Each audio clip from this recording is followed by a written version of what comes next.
Kepala Divisi Hubungan Internasional Irjen Krisnamurti mengatakan, dosen Universitas Islam Indonesia Ahmad Munasir Rafi Pratama sudah memesan tiket menuju Boston, Amerika Serikat sejak dirinya masih berada di Jakarta. Menurut Krisna, dari penelusuran jejak digital, Ahmad Munasir memesan tiket ke Boston sebelum dirinya berangkat ke Istanbul, Turki.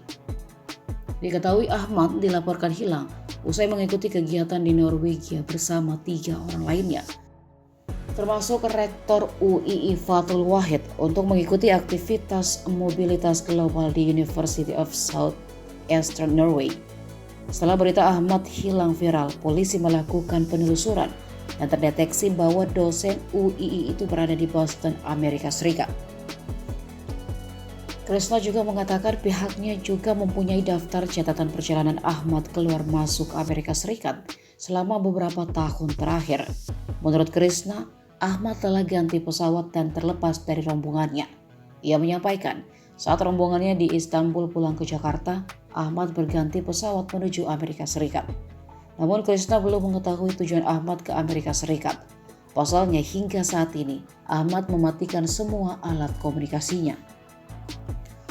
Lebih lanjut, Krisna mengatakan pihaknya sudah mendapatkan nomor ponsel Ahmad di Amerika Serikat.